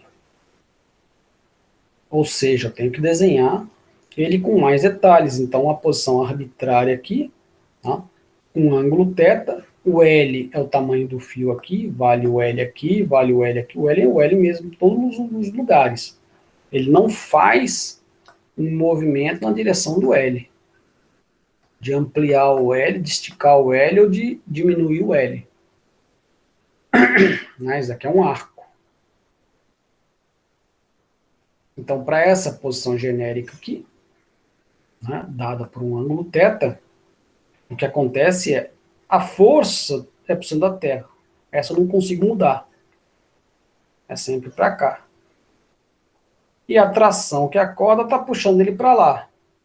Ora, então eu vou decompor em duas direções, essa e essa outra perpendicular aqui, porque são vetores, né? Os vetores eu tenho que tratar vetores ortogonais. Ortogonais são perpendiculares. Nessa direção aqui, o que acontece? A somatória das forças é massa vezes aceleração, e essa aceleração aí nessa direção do L aqui, é igual a zero. Então, essa tração é igual a essa componente do peso. Esse ângulo aqui é igual a esse, né? Isso é fácil de ver, porque se a gente pegar aqui, isso aqui representa essa linha e uma outra linha aqui, que é essa outra aqui, ó. E traçar, então, isso aqui, o que acontece? Esse ângulo aqui é θ, esse ângulo aqui também é θ. É por semelhança, é obrigatório ser isso daqui. Então, se esse é θ, esse daqui é θ. E aqui é o peso mg. Então, o peso projetado lá, como aqui é o θ, então o adjacente, isso daqui dá mg cosseno θ. E essa outra parte aqui, que é igual a essa outra parte que sobra aqui, é o mg seno θ. Que é esse daqui. Ora, esse daqui me diz que o módulo, então, dessa tração é igual a mg cosseno θ. Que bate direitinho com o que a gente fez aqui antes. Né? Porque aqui nesse caso aqui, ó, nessa situação, θ é igual a zero. Θ é igual a zero. Cosseno de zero é 1. Então aqui dá mg cosseno θ dá só mg. Se eventualmente eu colocar esse barbante aí tá aqui, a gravidade está para cá, né? E eu colocar esse barbante perpendicular à gravidade aqui, quanto que é a atração aqui? É zero, porque ela vale mg cosseno de θ. E o θ é 90 graus. Então, nesse momento aqui, obviamente não tem tração, o fio não está sofrendo nada. Porque quando você soltar, ele vai fazer isso. Ele vai fazer isso, opa, daí ele diminuiu o θ, aí o fio começa a funcionar. Então, ele começa a fazer o arco.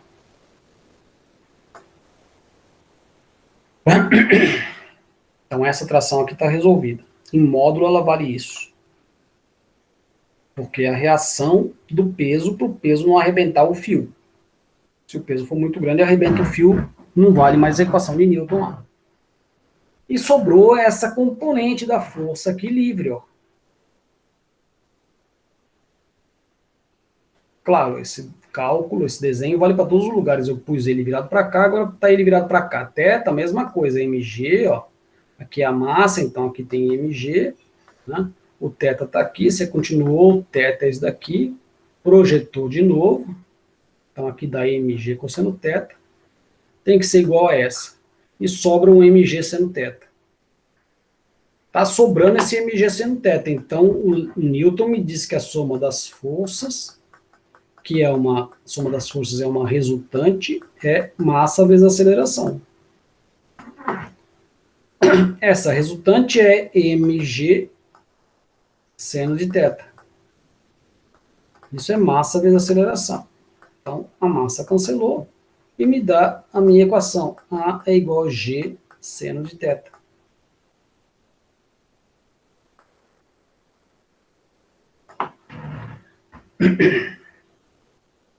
Então, ficou a aceleração é igual a G seno de θ.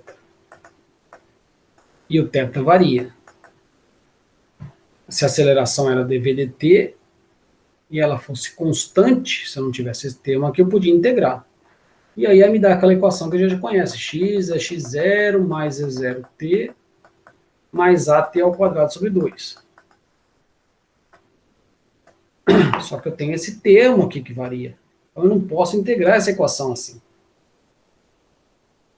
Eu posso sempre dizer que V é integral de A dt. Só que eu não estou podendo tirar esse A aqui fora da integral. Porque o A depende do tempo. Por quê? Porque tem o θ aqui. Estou com a integral de G seno de θ. dt. O G é constante, ele sai fora. Mas eu fico com a integral de seno de θ dt.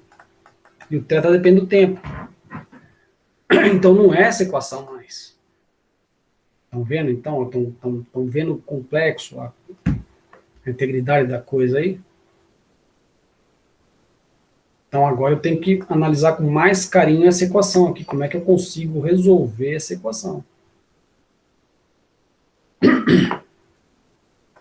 Quem eu estou procurando, então, é a posição desse negócio aqui.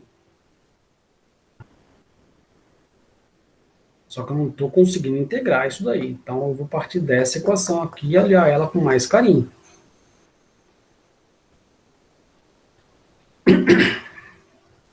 A figura só detalha tudo que a gente falou até agora. Essa componente tensiona a corda. E essa componente aqui move o peso de volta para o centro. E você vê que ela está sempre de volta para o centro. Porque a partir do momento que ela passou para o lado de lá, é de volta para o centro. Quando está no centro, é zero. Quanto que essa componente aqui no centro? Seno de θ vale zero, porque o θ vale zero. Então não tem componente nenhuma. Ela só vai crescer na medida que o θ vai crescendo.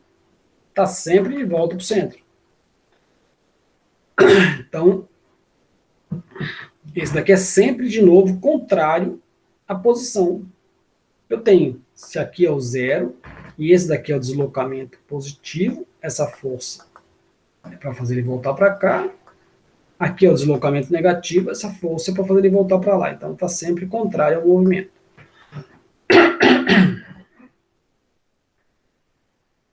Então, bom, o que eu tenho que fazer? Escrever quem que é. Isso daqui, porque o que eu estou procurando é isso. É a posição dele em função do tempo.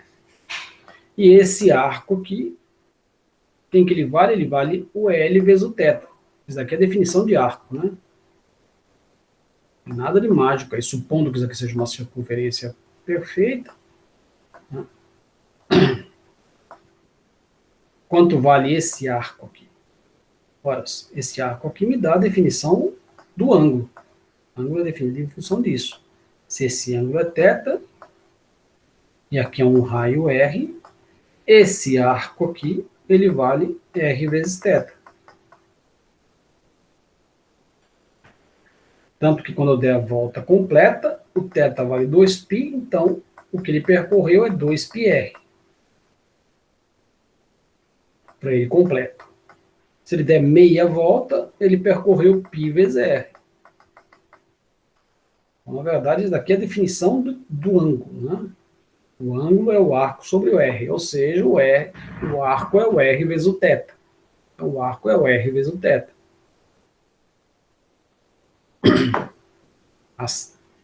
Isso daqui é a posição, em média, a posição da onde que ele está. A velocidade dele é a derivada disso daqui. O L é sempre constante, então a velocidade dele é o S ponto, é L θ ponto. E a aceleração dele é 2 vezes isso, é o L θ 2 pontos.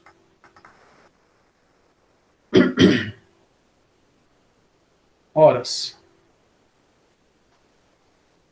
Então, se eu pegar isso daqui, de um lado eu tenho que a aceleração é L θ 2 pontos, e do outro lado eu tenho que a lei de Newton me diz que massa vezes aceleração é a minha força resultante, que deu essa equação.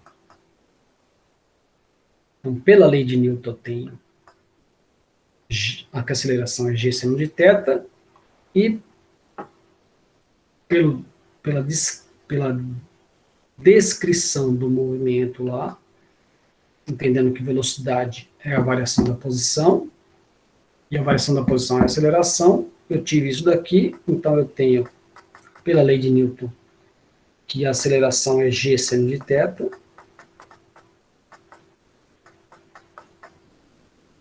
então essas duas aqui têm que ser iguais, sempre percebendo que aqui eu vou ter que trocar o sinal, porque uma está contra a outra.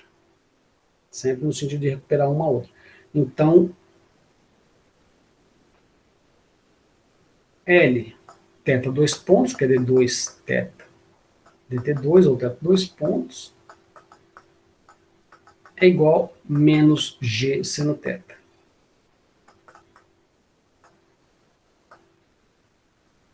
É tudo que está escrito aqui, a lei de Newton. A resultante, a soma de todas as forças, que é uma resultante, é mg seno θ, um sinal contrário, porque está me fazendo voltar para a origem, e do outro lado, a aceleração é L θ 2 pontos. Então, quando eu igualo as duas, eu chego nisso. Chego nisso daqui. Chego exatamente nessa equação. Que é idêntica, né? Que é isso aqui. Passou para o lado de lá. Quando eu pego esse termo, passo para o lado de lá, eu fico com L d2 θ dθ2, só está faltando um passo aqui, ó, L d2 θ dθ2, dt2, mais g seno de θ é igual a zero. Se eu dividir por L, né, 0 dividido por L é zero, então ficou raiz de g sobre L aqui. Ah, perdão, raiz de g sobre L aqui. Essa é a equação exata do pêndulo. O θ, que nesse caso, para nós, ele é maior ou igual a zero, quando θ é igual a zero está parado, e é menor que 90 graus, né?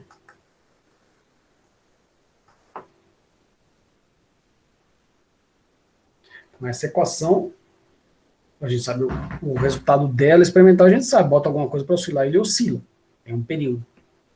Não é igual à equação do oscilador harmônico lá, porque essa equação é exata do pêndulo. Então, eu não sei resolver isso daqui. Veja bem, a mesma coisa, eu estou procurando um θ que é uma função do tempo. Só que a solução exata dessa função eu não sei, dessa equação aqui eu não sei. Mas eu vou fazer uma aproximação, vou falar, ó, então vamos pensar o seguinte, deixa eu ver o que acontece, depois eu vejo o resultado disso. Se o seno de θ for praticamente igual a θ, ou seja, se o θ é muito pequeno, θ é muito menor que π.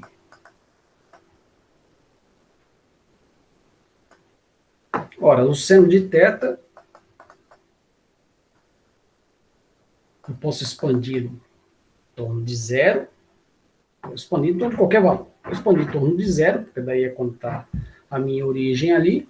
E isso daqui, se eu fizer a série de Taylor, nesse caso com esse torno de zero a série de McLaurin, que é um caso específico da série de Taylor, isso daqui me dá θ menos θ ao cubo sobre 3 fatorial, mais θ a quinta sobre 5 fatorial, menos θ a sétima sobre 7 fatorial, e aí vai.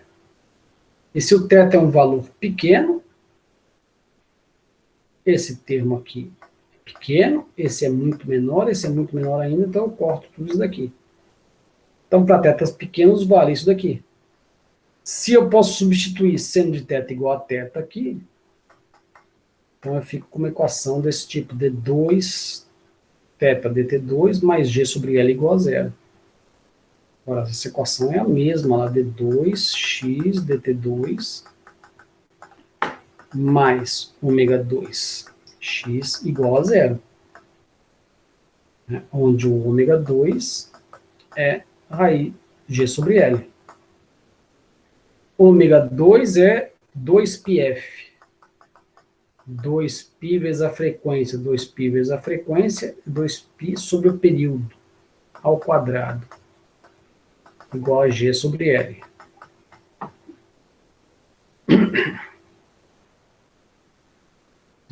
Então, se eu ficar aqui, tirar o período, dá 4π2 sobre T2 é igual a G, que eu estou aqui, G sobre L. Então, o período é 4π2 L sobre G. Ou seja, período ao quadrado, perdão. Ou seja, o período é 2π raiz de L sobre G.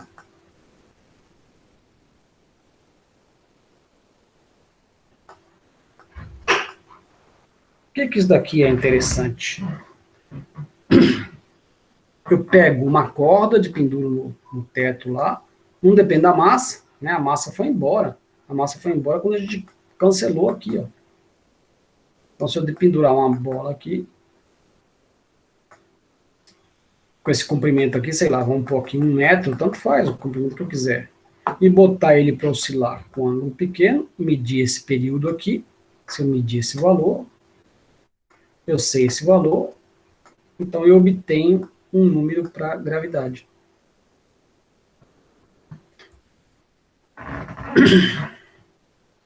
Você manda uma nave lá para uma das luas de Júpiter, pega um pêndulo, põe lá para oscilar, você sabe quanto que é a gravidade lá. Você vai para Urano, faz a mesma coisa, você tem a gravidade lá. Então é um experimento muito fácil de você medir a gravidade, é pôr um pêndulo para oscilar e ver quanto que... Você precisa saber qual que é o tempo que ele demora, então o pêndulo é isso, né? Sair ele daqui, o período ele tem que ir até lá e voltar para a mesma posição. Isso dá um valor em segundos. Aí você coloca aqui, eleva ao quadrado, divide por 4π2, faz o inverso, divide por L e me dá o G.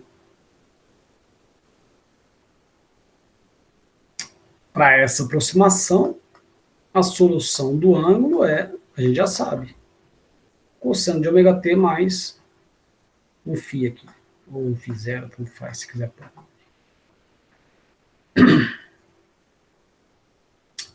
Eu acho que eu tenho aqui uma tabelinha de comparação exatamente de qual que é o erro que eu faço quando eu coloco uma aproximação dessa. Né? Seno de θ igual a θ. Vou só comparar isso daqui por aquela expressão que eu tenho lá. Qual que é o valor do seno e qual que é o valor do radiano. Porque se eu estou aproximando aqui, eu estou dizendo que o θ é igual a radiano. É claro que se eu colocar θ igual a π, por exemplo, isso aqui está extremamente errado, porque o π dá 3,14 e o seno de θ não pode ser maior do que 1. Né? Então isso daqui fica muito errado a partir de um certo tempo. Mas para ângulos pequenos, o que acontece? Vou pegar um cálculo com 4 casas decimais aqui. Está fazendo a calculadora agora, né? A gente pega aqui quanto que é um grau em radiano. Um grau em radiano é 0,175. 0,0175. O seno desse ângulo é exatamente isso. Vai mudar para nas outras casas lá. Então a diferença percentual é 0 para 1 grau. Para 2 graus é 0, para 3 graus é 0. Para 5 graus você tem um erro de 0,1%, muito pequeno. Para 10 graus dá 0,5%. Então você só vai ficar com erros significativos depois de valores bem grandes de ângulo. Isso quer dizer o quê? Quer dizer que se eu pegar um pêndulo com uma angulação bem grande e medir o período e usar essa fórmula, eu vou obter um valor errado, não vai dar certo. Mas todo mundo sabe que o pêndulo oscila. Independente do ângulo que eu ponho aqui, ele oscila. Ele vai fazer isso. Só que o ângulo, em função do tempo, não está obedecendo essa função exatamente. Ou seja, a solução exata desse sistema aqui tem alguma coisa parecida, mas não é desse jeito exato. Para ângulos pequenos ela é. Para ângulos pequenos vale isso. Certo? Deixa eu ter uma ideia de horário aqui, para ver como que a gente está. Eu tenho ainda mais quase meia hora, então tá bom. O que acontece com o período, então? O período que a gente escreveu lá é 2π raiz de L sobre G. Ora, então, para esse daqui, que é um período 1, um L1, vale isso daqui. T1 é 2π raiz de L1 sobre... Para esse daqui, onde aqui é um L2 igual a esse negócio aqui, como que fica a equação? T2 fica 2π raiz de L2 sobre G. Só que o L2 é 4L1. Então, 4, raiz dele veio aqui para fora, ficou T2 é 2 vezes 2π raiz de L1 sobre G, que é o T1.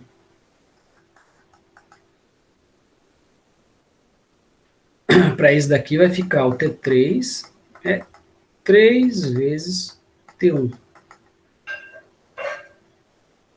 Se aumentou o tamanho do L, aqui ele é rápido e quando ele está aqui, ele é demorado. É isso que quer dizer, quando você aumenta o L, ele demora mais tempo para fazer isso. Ele é muito mais devagar.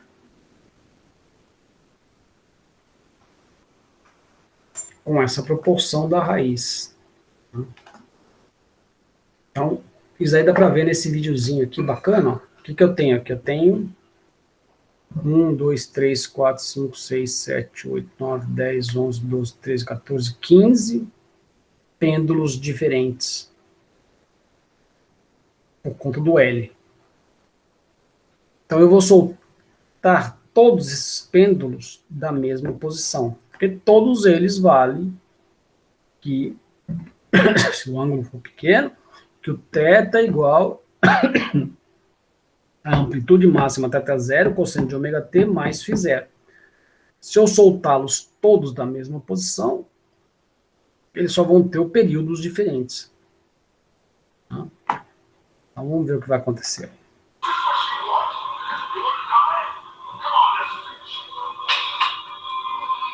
O menorzinho lá tem que oscilar bem mais rápido do que esse grande aqui.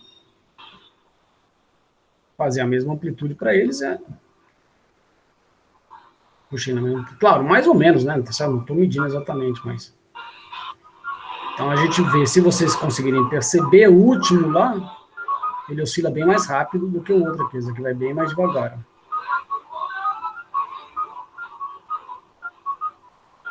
Eventualmente eles se casam de novo.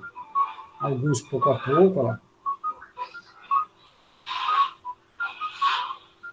Muito interessante isso.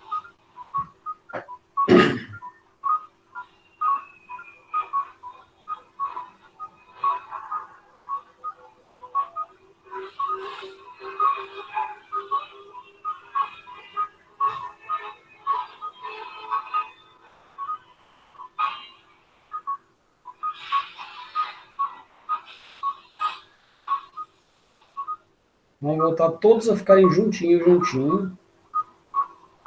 Como se o tempo estivesse voltando para trás, e aí agora vai seguir de novo, começa a separar de novo.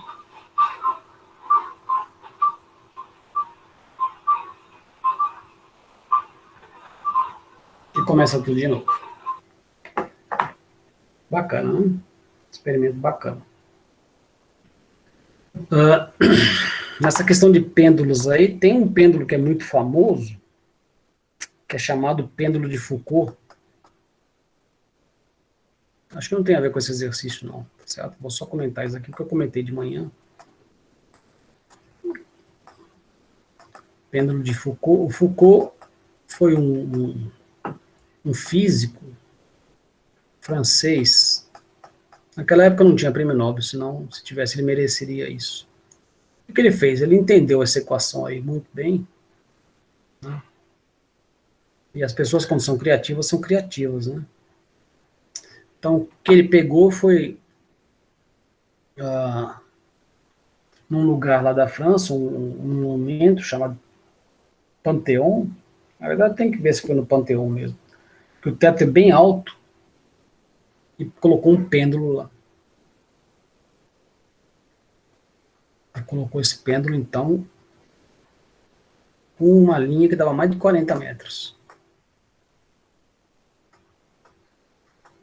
Ou seja, um período longo.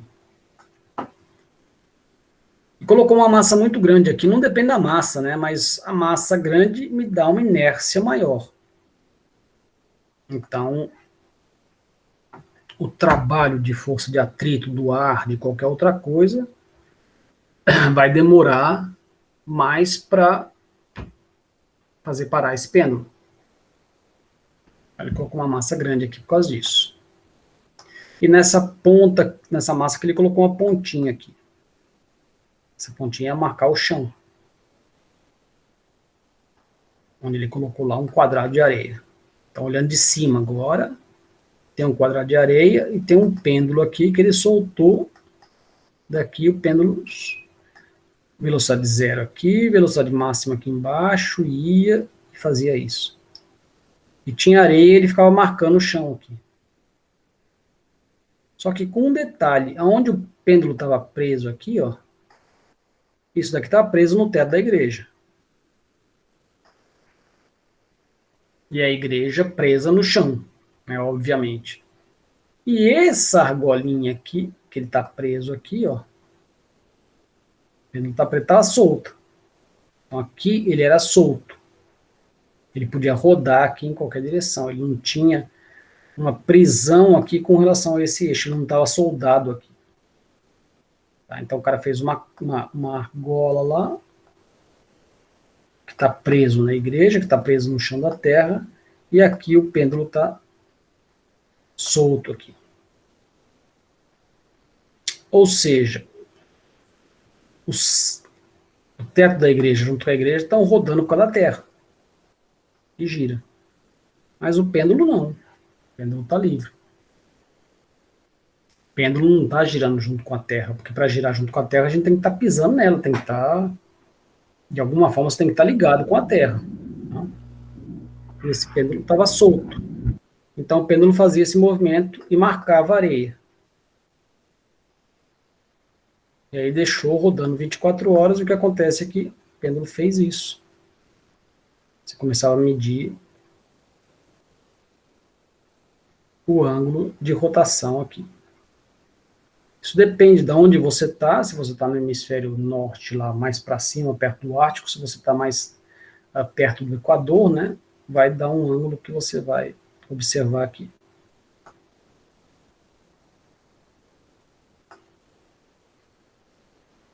Isso é muito bacana. Muito bacana essa experiência do pêndulo de Foucault. Tá? Eu parei aqui, então eu só vou mostrar um outro site para a gente trabalhar com pêndulo. Não fiz esse exercício de manhã, também não vou fazer agora então.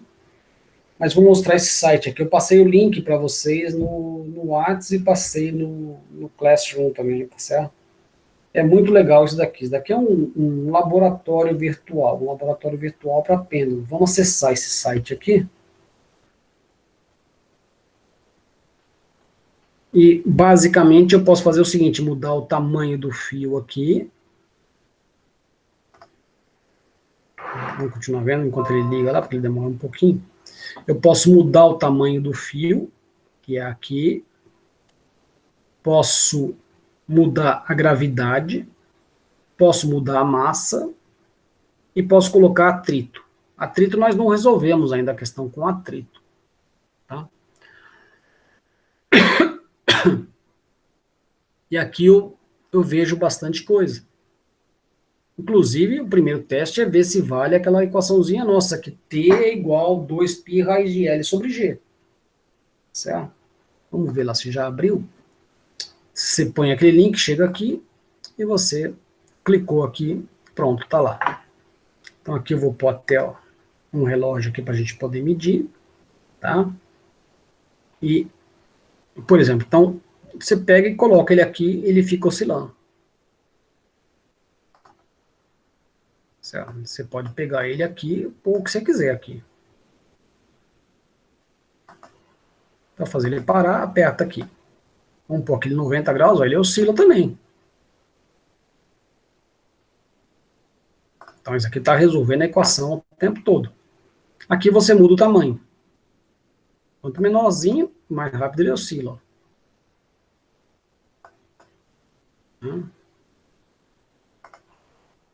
Se eu puser ele grandão, mais devagar ele oscila. Para ver que ele oscila mais devagar, vamos pôr o mesmo ângulo. Ó. Vamos colocar ali o ângulo lá em cima. Vamos colocar 10 graus. Ó, o tempo que ele demora, a gente pode medir aqui. Ó. Quando ele chegar na beirada aqui, eu ligo o cronômetro. E vou contar 10 vezes, porque uma só é muito rápido. Né? Então, ele vai fazer um período, 2 períodos, tá certo? Olha lá, quando ele chegar lá, eu vou ligar. Um período, 2 períodos, 3, vamos parar com 5.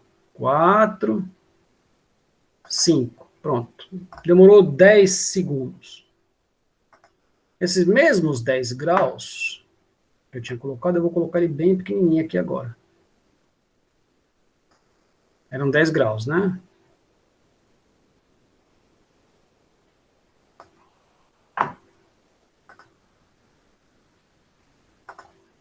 Um, 2, 3, 4, 5. Demorou 5 segundos e um pouquinho. Ou seja, ele é muito mais rápido agora. Né? A outra coisa que a gente pode fazer é mudar a massa. Se eu mudar a massa, não muda nada no período. Você pode medir lá e ver. Pode colocar aqui, medir o período, pode mudar a massa, colocar ali muito mais pesado e ver que não muda o período. Tá? E dá para calcular, né, vamos ver, ele está com a gravidade da Terra aqui. Então vamos fazer a experiência aqui, vamos colocar 10 graus, porque 10 graus dá um erro bem pequeno para nós lá ainda, né? E vamos medir esse período aí, vamos calcular. Então vamos ver. Começou a medir 1, 2, 3, 4, 5, 6, 7, 8, 9, 10. Deu 14,22.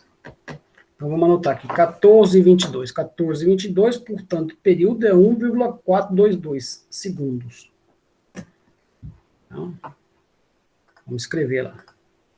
Então, o período que a gente fez, mediu lá, é 1,422. E isso daqui tem que ser igual a 2π raiz de L sobre G. O L que a gente tem lá, quanto que é? Cadê o L? Meio metro. Tá aqui, ó. Tá vendo? Meio metro aqui, ó. Então,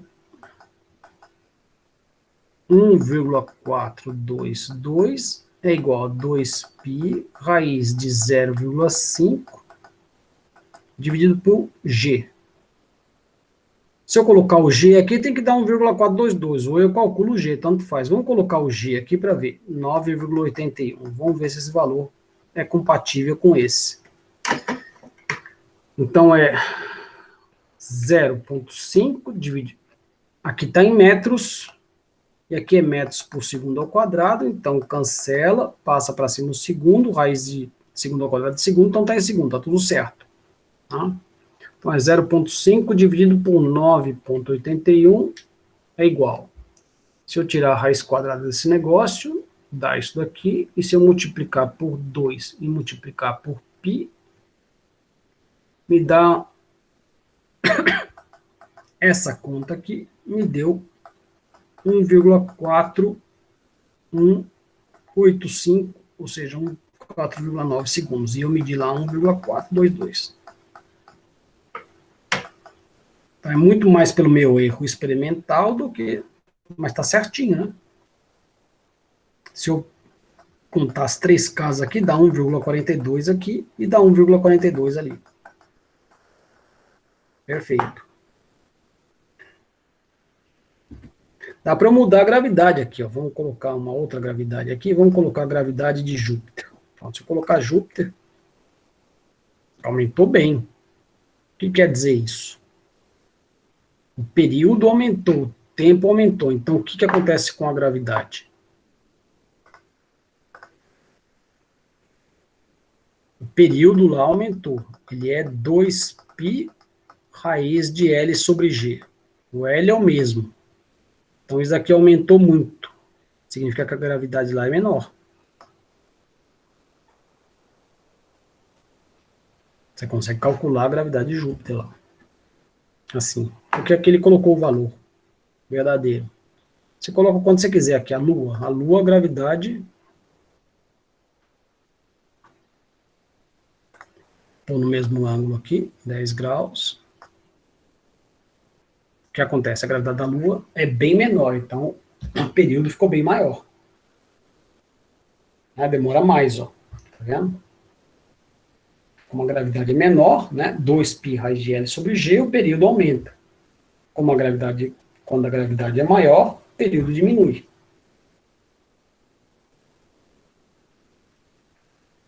E o que aconteceu aí? Vocês viram que quando eu mudei aqui, no mesmo ponto que eu mudei, mudou a condição de contorno. Não é porque quando você trocou aqui, ele está numa outra posição com uma outra velocidade. Então pode ser que ele simplesmente vai equacionar a partir disso daí. Significa que eu dei, nesse momento aqui, naquela equação, uma posição e uma velocidade tal. Então, ele muda. Ó, se eu voltar aqui para a Lua, depende de onde eu lanço ele, quer ver? Ó, eventualmente aqui, você faz ele, se eu tiver mais lá, a velocidade lá vai ser igual a zero. Ó, vou trocar ali, ó. E aí, vamos voltar para a Lua, então. Mas tentar pegar ele no momento que ele está com a maior velocidade. Com a maior velocidade é no zero ali. Ah, não peguei, né? Mas. Tá, então o certo é você fazer isso e pôr onde você quer. Tá? Aí, eventualmente, ó, se você pegar aqui a Terra para a gente fazer. E se eu colocar atrito, depois a gente vai ver o que acontece com o atrito. Ele vai, obviamente, reduzindo aqui, uma hora vai parar. Nós vamos equacionar isso depois. Tá? Então, dei uma olhadinha nisso daí, como eu escrevi lá, né? Brinquem com esse negócio aí para ver. Aqui dá para ver, inclusive, ó, vamos voltar aqui. Vamos soltar ele daqui, ó. Olha o que ele está fazendo. Isso aqui é só traçando para a gente ver o que ele está fazendo. Tá bom? Achei legal isso daí, então quis compartilhar com vocês. Para a gente avançar, então estamos avançando bem nesse assunto. Na aula que vem eu coloco o atrito, a gente resolve. Né? Vamos começar aí para sistemas um pouco mais complexos. Se vocês tiverem perguntas, eu estou aqui para responder. Se não tiverem, eu espero que tenham escrito aí o nome de vocês aí no chat aí para contar como a presença, né? Ninguém falou nada ainda. Escreve aí alguma coisa, tá certo? Dizendo que vocês estão por aí.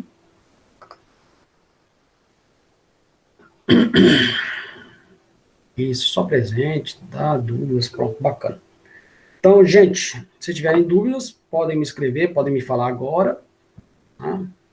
E usar um dos nossos canais aí para a gente se comunicar.